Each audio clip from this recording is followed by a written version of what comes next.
So let's talk a bit about Facebook Meta. It's been a while since I've made a serious video. I've been working on a lot of things. But this is something that deserves a bit of attention. Facebook Meta offers a virtual reality, an expansion of what Facebook is already doing, which is virtualizing all socialization. You young people on YouTube who are probably watching this might not experience the Facebook side. Facebook is most definitely for an older user base, but you do exist in a digital socialization. You did not experience the youth of the boomers who use Facebook. So the fact that people who experienced reality still choose Facebook over their real world, it's a terrifying thing, isn't it? What does Facebook Meta offer that reality doesn't? Why is it that Mark Zuckerberg, one of the wealthiest people alive, and many of the wealthiest people alive, choose technology, choose virtual reality over the real world that they inhabit on a tier that we will never experience? I mean, wealth that has not existed in any previous point. Why do they want to live in the digital world? This is something I've talked a bit about on my website, MemeAnalysis.com. Tim Leary, who may be a CIA plant, but he spread LSD across the world in the 1960s. He made it pop. He, at the end of his life, was solely interested in computers and technology, and he recognized the people working on tech are not people who enjoy this world. They were people who were disappointed with reality and wanted to create a world that was perfect for them. And they want you to inhabit this world as well. We are a generation raised for a world that does not exist, that perhaps is in the process of being made by these tech people, but is it the world that we want? Do we want to live in a technological world? And to answer that question, we really do need to understand the world first. So I've been doing a lot of intensive study.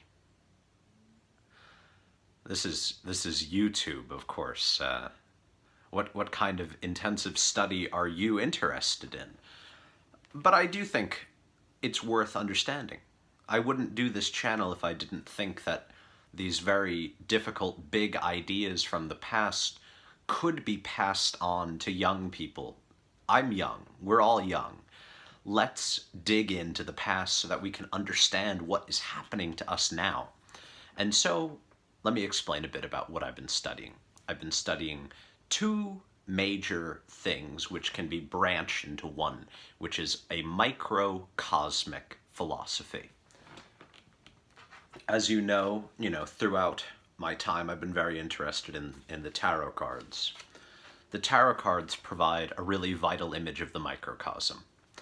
But I've also been studying the I Ching. This has been one of the most profitable studies that I've done. I've learned a lot from the Tao, the concept of the Tao, and how it links with Western occultism in the tarot. The aim of these systems is to create a complete image of the world. The tarot provides an image of the world, and the I Ching provides an image of the world. And the usage as fortune telling is really just to see, like, where in the world am I? And what time is it? It's a watch. It's not it's not spooky magic, gleaning things that don't exist. It's all based in the images of this world.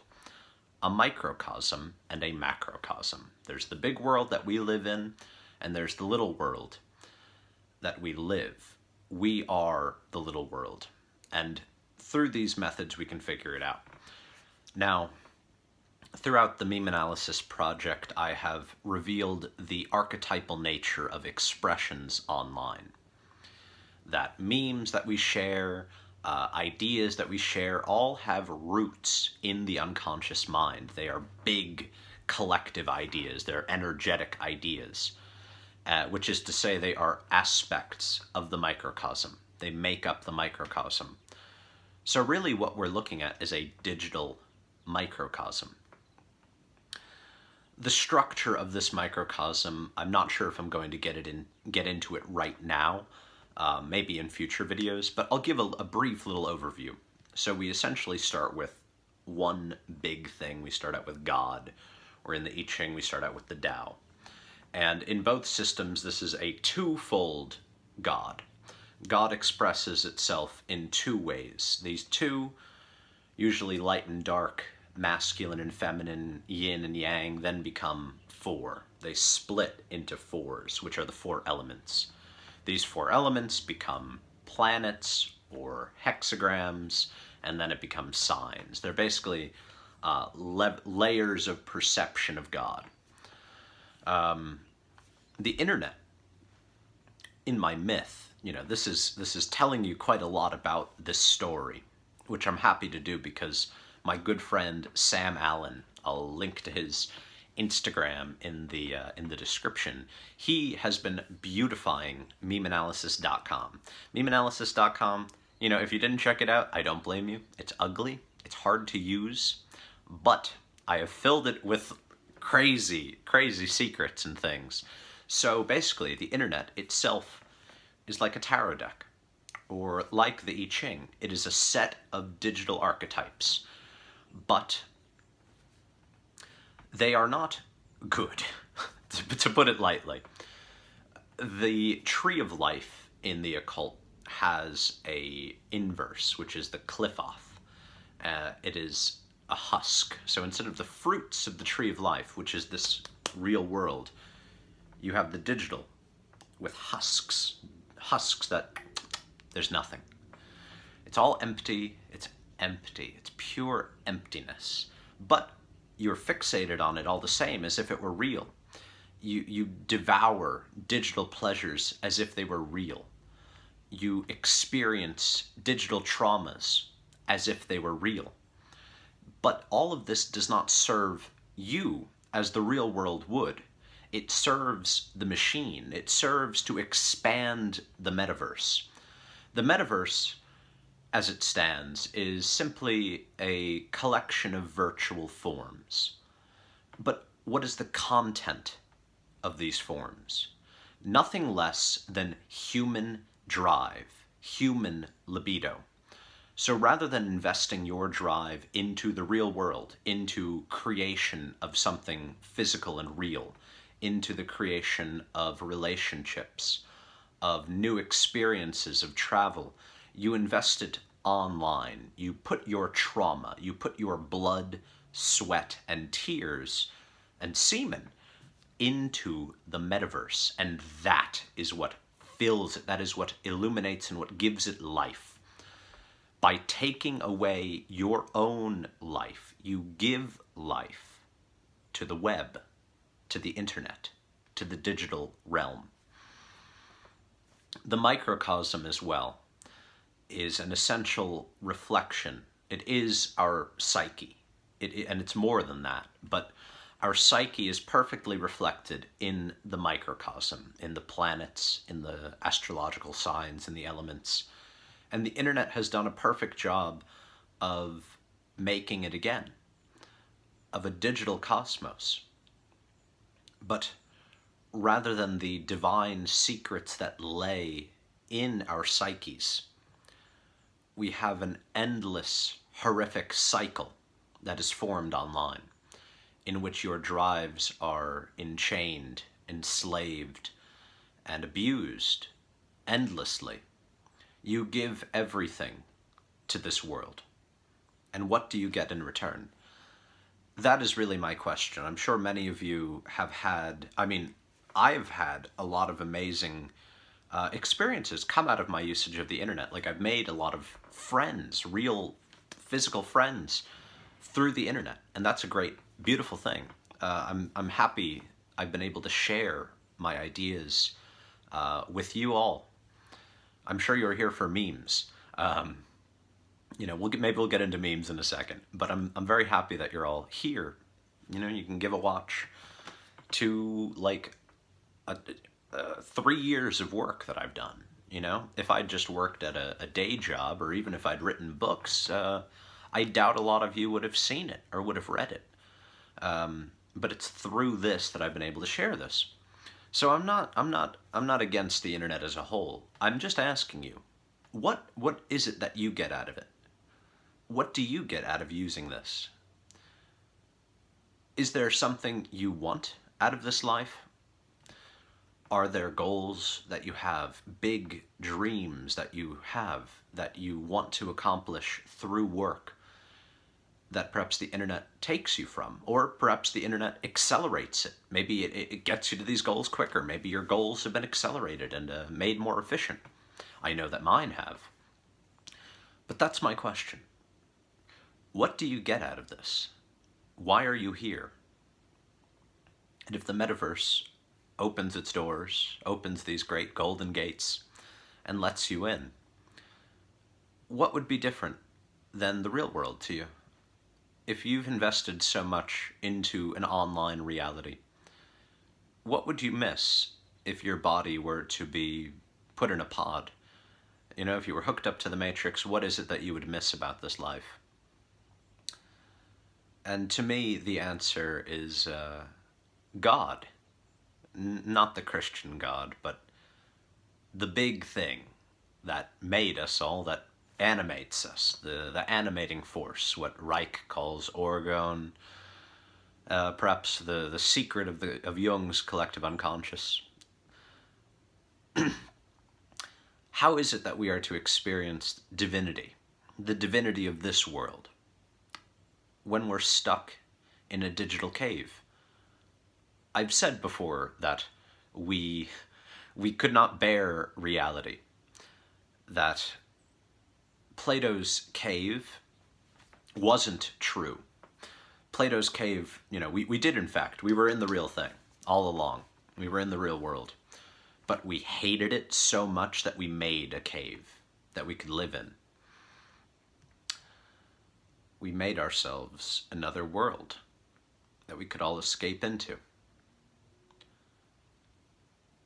I hope MemeAnalysis as a project has given you some insights into the nature of this digital world that we live in, because I'm attempting to understand it in the same way that the sages who wrote and commented on the I Ching, the sages that produced the tarot, attempted to understand and depict our world. I want the digital world to be understood for what it is, to be experienced as a space. In some ways, as a metaverse. I want to understand it. I want everybody to understand it. We have great stories, great myths and fairy tales and religions that tell us about our lives in the real world, about work, about suffering, about love and relationships, about death. But we don't have those stories online.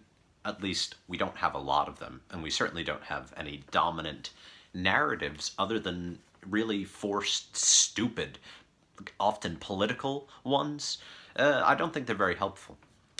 What I'm interested in, and what I've described as a myth of the internet, as making the internet real, I want to understand the internet as if it were real.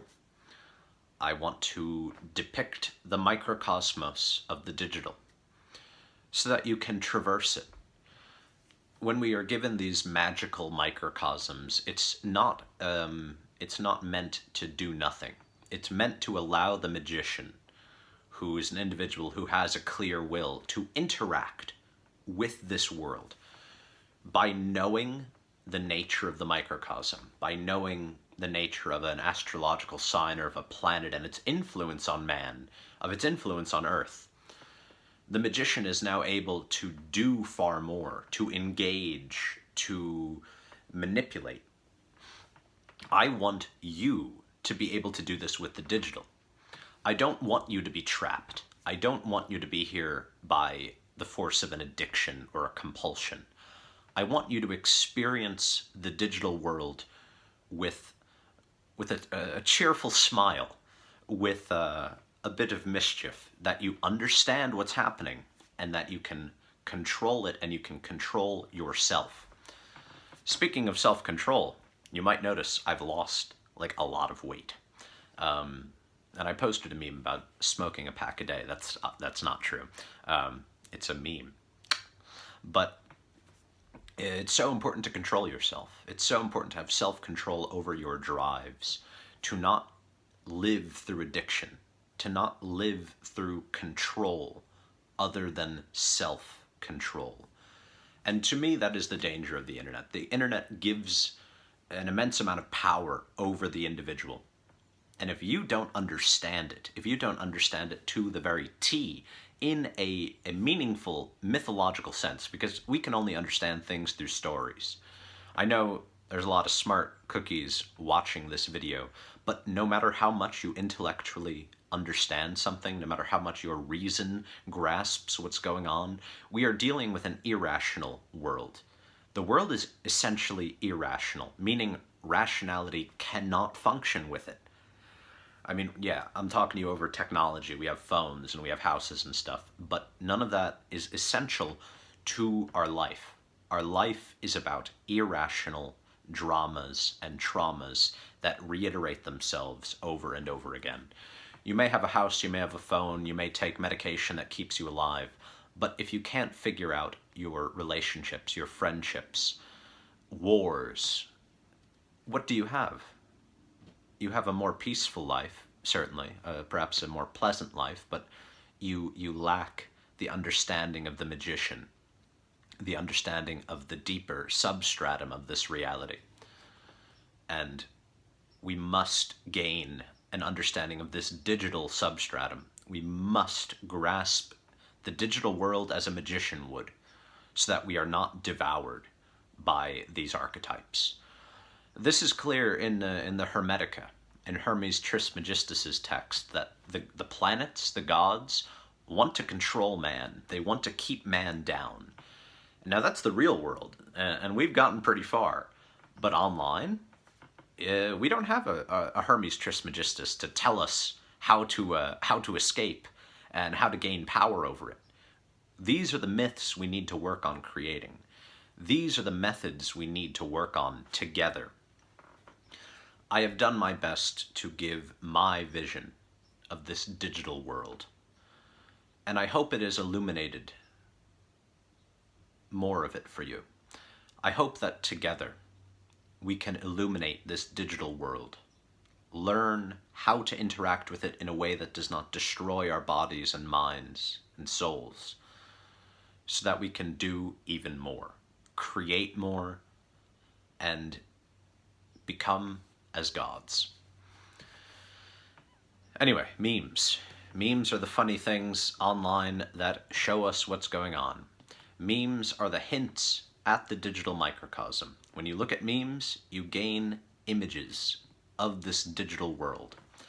No matter the bullshit that Zuckerberg puts in the Metaverse, it's memes that count, because memes are legitimate creations of you. You are the one telling it like it is. The platforms are at war with the content creators. I think in many ways they don't want you to understand what is going on, because they would stop making nearly as much money if you interacted with it in a way that was not idiotic and compulsive. So keep making memes, because I'll be analyzing them, and hopefully many of you will analyze them as well, and together we can create a far greater, more complete image of the internet, and give myths that define it, so that we can save those iPad babies who are losing their minds to a digital world. Give them a story. Give them a bedtime story that can free them, that can give them a new look at this world, that can illuminate, that can do more.